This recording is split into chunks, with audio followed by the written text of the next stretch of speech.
Good afternoon. Thanks for joining us. We're here to talk about innovation across the agribusiness chain and also dig into the challenges that persist for both innovators and farmers when it comes to scaling new technologies. I'm truly honored to moderate this panel with such a distinguished group of experts. I'm Gerson Freitas Jr., a journalist at Bloomberg News, where I help lead the agriculture team in the Americas. I've been covering this industry for nearly 20 years now, first in Brazil, now in the US, and throughout these years, I've watched technology truly revolutionize farming. I've seen farmers quickly embrace GMOs, advanced pesticides, and other tools that have dramatically increased yields everywhere. Making things more exciting than ever, the industry is now tapping new technologies from gene editing to AI and robotics and growth activating lights. And more interestingly, industry is now moving beyond simply improving yields. It's aiming now to address broader challenges: climate change, resource efficiency, soil health, labor shortages. Companies are developing tools that help farmers adapt to changing weather patterns, conserve water, and reduce greenhouse gas emissions. Venture capital and major agribusiness players increasingly prioritize sustainable and climate-smart solutions. But it's not always smooth sailing. In a commodity-driven business model where production is king, farmers can quickly adopt anything that increases output fast. However, when it comes to innovations more heavily focused on making farming more sustainable, the incentives are far less clear. So how can we scale these sustainable technologies? How do we make sure they get the economic support and regulatory incentives to succeed? Can innovative startups compete in an industry that's so heavily concentrated in the hands of few? Can they truly deliver on the promise to bring clear benefits, both for farmers' productivity and for the environment, all while being financially viable? These are the questions that we'll be tackling now with our panelists. Joining me today, Tim Bucher, farmer, CEO, and co-founder of Agtonomy; Ingrid Fung, Vice President of Enterprise Operations and Strategy at GreenLight Biosciences; Gerson, Wargent, founder and Chief Science Officer at BioLumic; and Jorge Fernández, Managing Director and Head of Agriculture and Food at Liechtenstein Group. Welcome all. Thank you guys for being here. So let's dive in. Tim and Jorge, sorry about that. From each of your perspectives, Tim as a farmer and a startup leader, and Jorge as an investor, what are the challenges to scale effective agricultural technologies? Great. You want me to go first? I'll go first. Go first. So thank you, Gerson. And it's a privilege to be here at the Borlaug Dialogue, and also an honor to have been tapped. So thank you to the foundation. So I'm going to answer that question from two perspectives, because I am a farmer and have been for my entire life, and started my own farming operation as a teenager, and also from a technologist and a startup founder and CEO. So from a grower perspective, I'm a fifth-generation farmer. I wasn't the oldest male in an immigrant European farming family, so I didn't get the family farm. So I started my own farm, and all my best friends, their last names were Gallo and Sagacio and Fabiano, and these are really very famous grape growers and winemakers out in California. And so I learned, how to make wine when I was probably 10 years old. I didn't drink it, of course. But I started my own, not just grape vineyard operation, but also olive operation for olive oil, which I've now had for many, many decades. And it's called Trattori Farms. And what I have noticed through the decades is, my revenues were always growing and my expenses usually were under the revenues so that I would make a profit. But for the last decade, the challenges have been, whether it's climate change, regulatory changes, consumer preference, where that farm to table is more desired, which actually puts more pressure on farmers, believe it or not. But the biggest challenge by far has been labor. And that labor challenge is not in every country, as we've all learned, especially here at the Borlaug Dialogue, but it's quite prevalent in some parts of the world. And, I have 3 children. None of them have gone into agriculture. My brother has 3 children. None of them have gone into agriculture. So, that next generation tends not to go in. But when it comes to investing, when you're in this situation where, your expenses are outpacing your revenue, it's very difficult to make capital, purchases, right? And so that's one of the things from a grower perspective that has prevented me from jumping all in on trying new technologies if I have to lay out, $50, $100, $200, $1 million, whatever it might be. But that's what also inspired Agtonomy, which is my startup company, where I said, wait a minute, something has to change here. Cannot find anyone to work in the fields anymore, at least in parts of California and other regions. What about bringing technology to automate more of that work? So I built some prototypes, and I showed it to some of my friends who are very large growers, and they said, I want to rent that.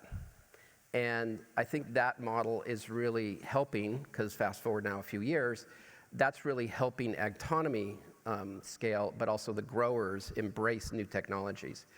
From a startup perspective, so capital is a big issue from a grower perspective. For startups, there's 2 things really. One's kind of a small issue, and one's a much bigger issue. And for all the companies out here who are innovating, one of the challenges, if there are failures in this industry that have come before, it's a huge challenge for innovation to scale, to continue to go out there. But that's the small part, and I'm really interested in Jorge's take on this. But the biggest thing that's preventing scale for innovation from a startup perspective is capital. I've done many high-tech companies in my career. I've raised close to $1 billion in my lifetime. I've been raising 2 orders of magnitude less than that in Agtonomy, and I've had to work 2 orders of magnitude greater to raise that kind of capital. So it's a really challenging market, and I think a lot of it has to do with just the time horizon to liquidity events. But I'd love to hear your thoughts on that, Jorge. Yeah, thank you. No, I'd say from my perspective, just adding to what you said, I think there's an issue with market fragmentation. The market is just small, so when you think about scaling, that creates a lot of difficulties, not only for startups, but also for investors to understand what's a true potential of a technology. I think there is an element also of just poor product market fit. I think what we're seeing, to your point, is when you have a compelling value proposition, farmers embrace it. I think a lot of AgTech companies have failed to communicate that value proposition or effectively deliver that value proposition. And linked to your points around capital, I think this is an industry that requires a lot of patient capital. Right. We have founded and funded a company that took 20 years to be an overnight success, right? I mean, we had to invest for 20 years. Once we developed a product that was a killer product, it generated super quick returns in that time scale. But I think you need that patient capital, and people don't have that willingness to wait for that long. And then frankly, there's also an element, and that's my last point, around exits, right? When you look as an investor, when do I get my money out? How do I get my money out? And you look at the exit track record of the industry, it is just really terrible, right? You have only a handful of companies that have been a good exit for investors, and I think those are things that you need to work on. And I think in general, you just need investors that understand agriculture better and that are willing to, again, invest the time and resources in understanding what makes this industry unique from a capital perspective. Thank you. I'd like to direct my next question to Ingrid and Gerson. So how can we ensure innovation gets the support needed to truly transform agriculture? Well, I think personally there are two key elements to that equation. One will not be controversial here, and that is the innovative people, having innovators. And I think the second one is the idea. So talking about people first, having those passionate innovators who are driven to take something through a 20-year overnight success, etc., is so crucial. And as somebody who was a former university professor, it's part of my job to inspire students to study agriculture, horticulture, plant sciences, etc. I remember when I was at school, and if you were good at science, you would be encouraged strongly to be a veterinarian or a medical doctor. And we need a few of those, but we need others too. And that's where it gets interesting, because it isn't the fault of a student that they don't know the opportunities that lie ahead as being an entrepreneurial scientist and so on and so on. And then that will take you all the way through to your pipeline of people for the future. But around the concept of the idea, ideas are precious and fragile, new ideas, new concepts. And I do think it's fair to say in the AgTech space, there are many, many different innovations out there, but there are also a few areas that receive huge amounts of focus, general areas of innovation. And I think it's really important to remember that, one of the premises of science is that things that we do not yet have in our hands today that we might invent tomorrow, we don't have those things yet. But that doesn't mean that they won't be world-changing ideas tomorrow. And I'll reflect on the journey of BioLumic. We're the only company in the world, in our view, that programs crop traits using light treatments of seeds, which sounds like science fiction.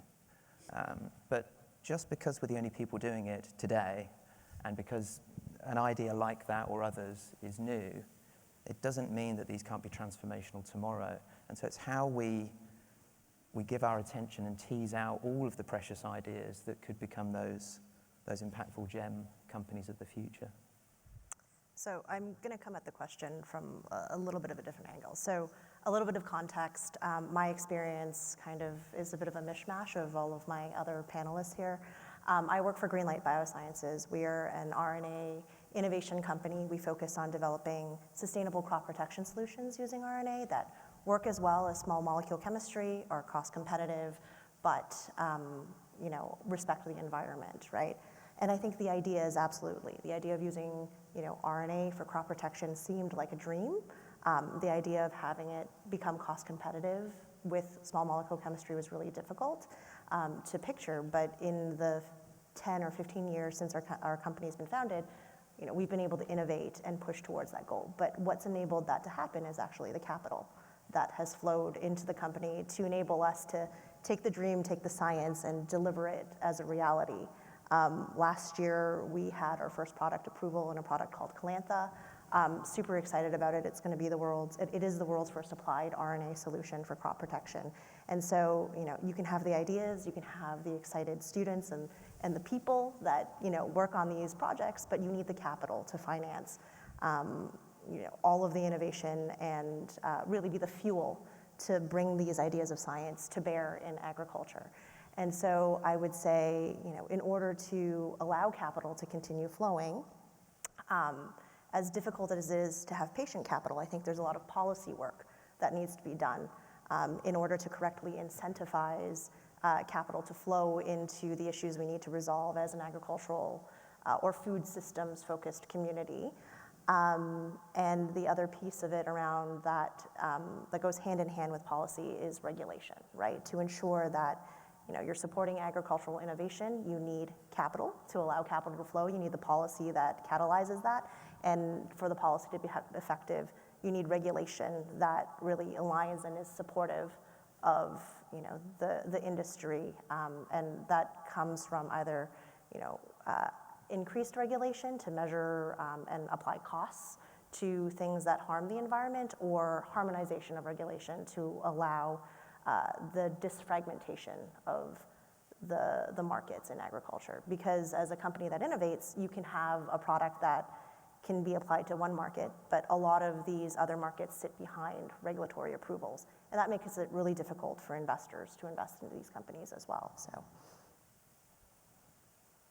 Okay, thank you. Jorge, where do you think are the greatest needs for innovation in agriculture over the next 2 to 5 years and the next decade to address challenges on the farm and global security and climate change? So I think from my perspective, there are several things. I think all the work that is done around gene editing or playing with genes is an area of huge focus. I mean, at the end of the day, we need to build crops or a new generation of crops that are climate resilient. So I think that point around how do we breed for that next generation, or how do we leverage technology to have that next generation of seeds, I think that's particularly important. I'd say anything that has to do with having more sustainable inputs, things around bio inputs, things around just using technology in general to replace chemicals is something that has attracted a lot of interest, and I think will continue to attract a lot of interest. A topic that is really relevant to me, and we have a portfolio company in our group called Power Pollen from Iowa here, is around pollination. Pollination is a big topic, both insect and wind pollination, and I think addressing that has attracted a lot of capital and will continue to attract a lot of capital. I'd say water management also. Water is going to be probably the cause of future wars, I guess, and I think, you know, addressing that correctly in agriculture is still a challenge that we haven't managed. And finally, I'd say anything that has to do with robotics, replacing labor, being more efficient. I think those are areas that have attracted a lot of interest, and I think those are areas that will continue to attract a lot of investor interest. At least those are the things where we are actively engaging and investing in the market. Thank you. Same question for you, Jason. Where do you see the greatest need for innovation? So I think, yeah, there's a couple of things from my perspective. One is, and it's probably a similar point to Jorge's, having more and more impactful plant traits, but that those traits can come from different directions. And I mean, I certainly believe that there is huge untapped potential in plants, and this isn't going to sound controversial in that sense, but a lot of the inputs and applications and technologies that have been developed are often external to the plant, or can be external to the plant, but certainly it's the area we work in where we are using our light to manipulate plant signaling. So you're not putting something in, but you are actually inducing the plant to use more of what it has. There are other technologies out there that are trying to make a plant more efficient as well. And that is an incredibly untapped horizon, in my view. Plants have spent millions of years evolving, and there are these huge inefficiencies in many crops, despite many of the progresses of the Green Revolution as well. So achieving impactful traits, but then also, this is touched on the point around climate change, you need to be able to do that against a backdrop of the moving target. There's no such thing as a normal season. You can breed for a number of years, a 10-year effort to deliver a variety. You put it into locations where the goalposts have already been moved halfway through the development timeline of that particular variety. And so you need that mobile, flexible imperviousness to the challenges of climate change, and yet you still need to give the farmer and the grower impact in his bottom line. And so being able to co-provide resiliency and co-provide the impact of the trait. We are doing this in some of our applications where we increase yield, or we increase yield of a lipid within the grass that a cow eats, but that same lipid that goes into your milk is also going to be potentially reducing the methane emissions of the cow. And so if you're able to have technologies in place that can co-provide for productivity, resiliency, and of course feed into profitability, then this is a huge opportunity area. Yeah. Ingrid, you just mentioned policy and regulation, and backstage we're talking about how it is such a complicated topic, but at the same time, the one that probably would make the biggest difference. Can you elaborate a little bit more on how regulatory policies, or maybe sometimes the lack of them, are impacting innovation? Yeah, I'm going to use our company as an example, right? So we innovate using RNA. And one of the challenges that we have in getting RNA-based crop protection approved and registered in different geographies is that a lot of regulators don't know how to regulate it, right? In fact, the EPA was the first one to register an RNA or applied RNA-based product. And so when we take our dossiers to regulators, they're used to looking at small molecule chemistry. And so they're like, what do you mean RNA degrades in the environment and you can't find it after 7 days? Well, what are we gonna do with our requirement that we need you to do a long-term tox study, right? Or an environmental tox study? What do we do with this? And so the lack of regulatory consistency between different regulatory bodies really limits your ability to expand in different markets. And the uncertainty specifically around regulation makes it really difficult for companies that do have technologies that are regulated to bring their products to market. It makes it difficult for investors to guess the timeline as to when a company is going to get revenue in certain markets.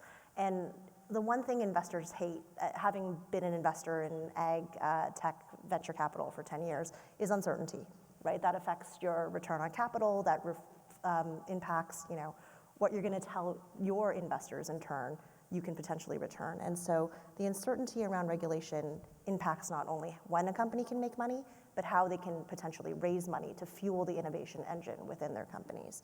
And so, if we can all get together and figure out how to approve a COVID vaccine in, under 12 months, and we can all, figure out how to do that when it comes to innovation and regulation and harmonization of regulation and accepting dossiers that are across like that, I'm sure we can, as a group or as a collective, figure out how to harmonize around regulations when it comes to crop inputs that impact food security and have a knock-on impact on the food security and the health of millions of people globally. So it's something that I think, while extremely complex, it's a complicated problem to solve, it's one that is solvable if there is the collective will. And a sense of urgency. Yeah. Tim, same question for you. How do you see regulation impacting your business and the industry as a whole? Yeah, I have some real world examples, but before I talk about that, I just want to say up front, anytime you have the pace of policy and the pace of technology not being the same, you'll run into problems. And I'll let you guess which one of those two is at a faster pace. I think we all know. So I'm doing automated equipment. I'm in the state of California. Most of my software engineers are in San Francisco, and most of them use Waymo and Cruise and Zoox and all these autonomous vehicles, sometimes to get to work. And yet, there's a ban on autonomous tractors in California. And there has been since 1971. So we can't get labor, but we can't operate in a safer environment than, Los Angeles and New York and San Francisco, where, autonomy and automation really has a place, and it can make it a lot safer because, as a lot of people know, agriculture is one of the most dangerous occupations if you can find people in those occupations. So this policy has existed. It's definitely hurting my company because I work with large OEMs, large equipment manufacturers. And that uncertainty that Ingrid spoke about is not just from investors, it's also from large partners who are afraid to have their, Agtonomy-enabled vehicle operate in the state of California. So what do? We opened up a big office in the state of Washington, and we have most of our operations going on up there.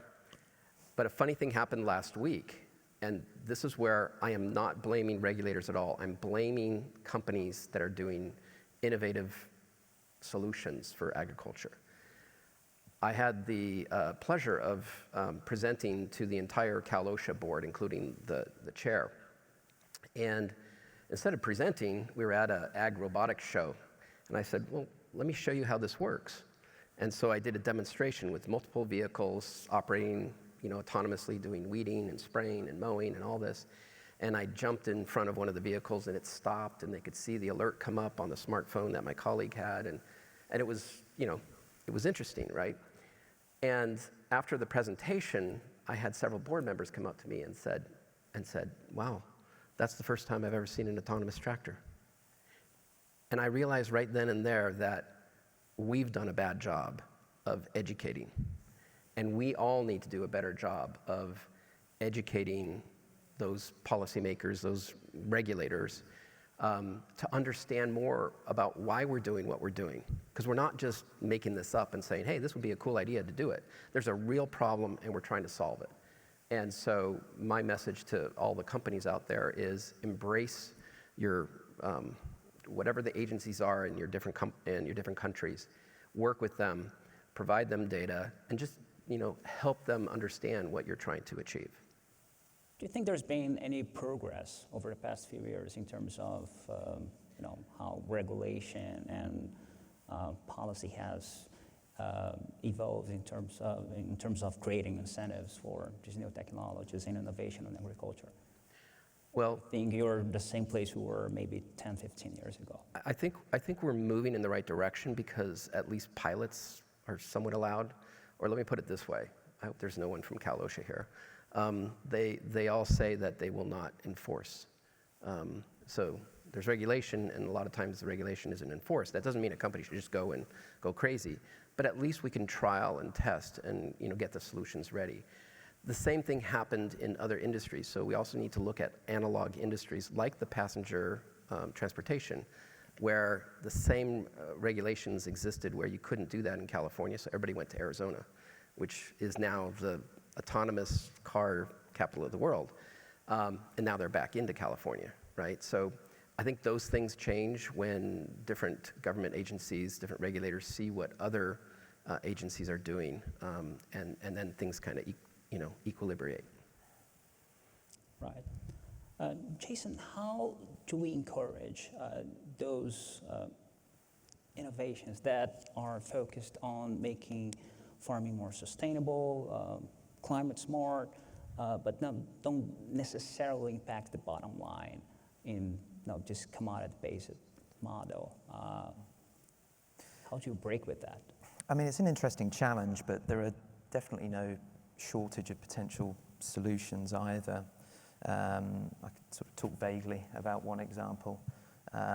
When it comes to a dairy system, for example, where I am aware that certain dairy companies have introduced an additional payment to their farmers on the basis of them being able to uptake and achieve certain goals around their sustainability on farm.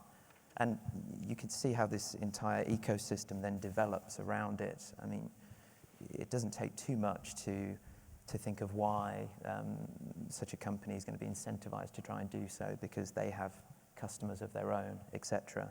And so there's an incentivization through the food supply chain from those that are using ingredients and selling products, all the way through that company to those that are producing the product for a company such as a dairy. And if you can pay extra on the basis of technically, scientifically quantified improvements in, let's say, emissions, for example, then that bottom line can be improved for the farmer. I do also think, though, that of course is only usually going to be a certain proportion of that farmer's total bottom line. He's being paid to grow a product. He's not being paid mostly to mitigate what he might be doing to grow a product. And so I think when you're looking at these situations, it comes back to my point earlier about if you can co-provide, and that could be a number of innovations, not just a single innovation, that can actually help you. You can see the bottom line transition. You may get some supplementation or incentivization, or there are other ways, there are other models, of course, that others here would know a lot more than I do about, where you can incentivize the farmer financially. But there are different approaches that can be used. And again, I think it comes back to different ways of thinking about innovation. I mean, it isn't just about a person that comes up with an idea that becomes a technology that a farmer uses. Farmers are entrepreneurs. Farmers are innovating all the time. And so they themselves, those great farmers, will co-innovate and therefore be able to look at other ways to improve their bottom line and do the right thing and mitigate against things such as emissions. I think Jason raises a really interesting point about innovation not being a single innovation and needing to be part of a system that works really well, right? I don't think any one of the entrepreneurs or folks that work for a startup on the stage can think that their innovation solution is going to be the one that solves all of the issues that a single farmer has to deal with. And so with that in mind, as you innovate, you have to make sure that your products work within the system, right? For us, getting farmers to adopt sustainable solutions means making sure they don't have to change anything, making sure that our sustainable solution is drop-in, making sure that it's cost comparative so the farmer doesn't have an added layer of difficulty to adopting a sustainable solution. And in fact, it's solving one of their problems. It's dealing with resistance issues by providing them with an added tool, right?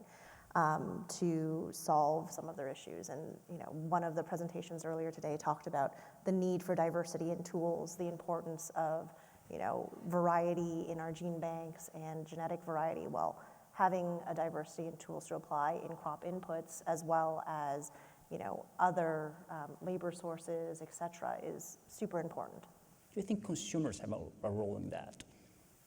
And are consumers willing to pay the bill for products that are more sustainable or grown in a responsible manner? I don't think that consumers want to pay extra for sustainability. I think it's table stakes at this point for many consumers to look at a product that is not only good for them, but good for the environment as well. I think, asking them to pay more is unlikely to help drive, adoption through the system. But I think the consumer has a super important role in terms of what they're asking for, right? And that's what I mean when I say sustainability seems like it's table stakes these days. Where I think, there could be a really interesting play for consumers is, again, around policy and regulation, right? To drive the policies that we need in place to push sustainability in food and ag forward. Okay. Anyone else on this topic? About the consumer question you asked, so I grow olives, and organic is always a premium, but it's also a premium to grow things organically. For example, hoeing around the trees versus using herbicides. Just one small example. And as the premium, as it always seems to do in consumer, in products, the compression of the margin for the grower gets to a point where it almost doesn't make any sense anymore. My brother, who took over the family dairy farm, he went all organic, and when prices got to $8, the farmers weren't getting that per gallon. And so I think there's a limit, and it's kind of like it's sort of a time horizon, and eventually it wanes for each kind of premium that consumers pay.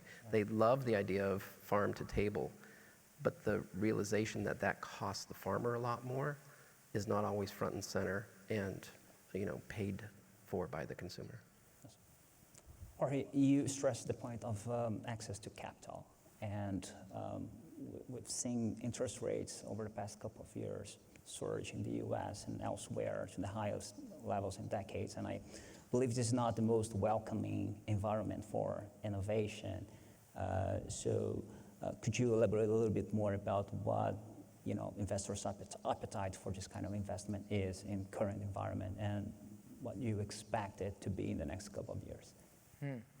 So, I think when we look at the history of interest rates, there's this period of zero interest rates is just a novelty, and it's short term. And I think you've always had investment in these kind of ventures or companies or innovations at times where interest rates were really high. And so if you look at historical numbers, we still have pretty low interest rates. And so I don't think that is a key motivational factor. Obviously when interest rates were zero, everything looked good. I think now people are a bit more, or investors in general are a bit more strict in terms of how they assess investment opportunities. But I think in terms of overall deployment in the space, it's just not going to make a very substantial difference. I don't think that anyone that invests in innovation uses the interest rate as a yardstick, because your return expectations are so much greater than that's not really what you're comparing yourself against. Obviously, I think the broader question is there's going to be less capital to deploy. and that in itself, it's always a problem. But I think the agricultural industry has specific problems that unless they are addressed, I mean, it doesn't matter what the macro looks like, you're not going to get the level of funding that is required, I think. Jason, Tim, Ingrid, is it what you see as well? Yeah, I mean, as a company that's venture-backed for a number of years now, it's undoubtedly been a difficult period in which to raise capital. It takes more time, and we're sort of segueing here more into the journey of any entrepreneur, really. But of course, if you are spending more time than some other period raising funding, then that is bound to have some kind of effect on your concentration on your main job of building your technology. But it is part and parcel of your job as an entrepreneur too. And going through the process of raising capital, you are also going through other processes there where you are honing your clarity, your product market fit, your data. I tend to take a pretty philosophical view of the journey of raising capital, and similar to other things that we do if we're meeting with our advisors. And you are essentially focusing on things where you are creating clarity about what the business is capable of doing or what it's doing. And so that will be some tailwind there to mitigate that. But it has been a difficult time to raise capital, undoubtedly. So I jokingly tell all my coworkers I'm doing penance now for my time as a venture capitalist. Now that I've joined a startup, especially in this capital environment, it has been a very difficult capital markets environment in general, right? Not just within ag, but in the broader venture ecosystem as well. I think there has been a realization that kind of the continuous rise of valuations across companies, tech companies in general, is not going to last forever. And as a result of that, investors have focused a lot more around profitability, around revenue goals. And the knock-on effect of that is, specifically as an agricultural company where you may only have 1 or 2 shots on goal a year to sell, it is a lot more difficult to raise capital because you need to make sure that you're making 110% effort at your 1 or 2 shots on goal to sell a year to hit those numbers. Now, where interest rates come to play is that farmers often are borrowing to buy their inputs, right? And so, they're thinking a lot more judiciously or carefully around what to try, what to buy. They're going to be a little bit more risk averse in a high interest rate environment. And as a company that's getting to the point where your revenues matter, that can make things a little bit more difficult. Now, we're really lucky. We have a phenomenal technology that enabled us at product launch to sell out within our first year. So very, very lucky, but it can make for a very difficult sales cycle in high interest rate conditions. And I think that's another point here that we haven't talked as much about yet, which is the role of those partners, those early partners, those farmers, those seed companies, whoever they may be. Those are crucial when you have a new technology. Someone who is open to innovation, is excited, is perhaps willing to be patient. In agriculture, no such thing as a normal season. You get 1 or 2 shots on goal, and so you may need to have some go-arounds with refining your application, even in a trial demonstration stage. And so having those innovation-savvy partners when you have a new technology is a key leverage point to being able to get through those multiple valleys of death for a startup company. I think it also makes business models like what Hello Tractor was talking about and like what I mentioned earlier, rental, to be much more attractive when there's a high interest environment and money costs a lot for the farmers, especially when it comes to equipment. From a startup perspective though, I think we all have to be a lot more innovative about how we raise capital. And Ingrid and I were having lunch with 2 professors, shout out to Neely and Eric, and we were talking about strategics and the importance of strategics these days. And I'm not talking about the big fish or the big whale strategics. I'm talking about small ones that I had never heard before, and now my company is mostly financed by strategics. And there's not a tit for tat when it comes to strategics like everyone thinks about. Sometimes it's just they want to get into the AI world, or they want to get into the ag segment, or whatever it might be, an adjacency. and those tend to be very, very powerful. Well, we are running out of time, so I guess this ends our session. Thank you very much again for participating, and thank you all. It's been an honor. Thank you.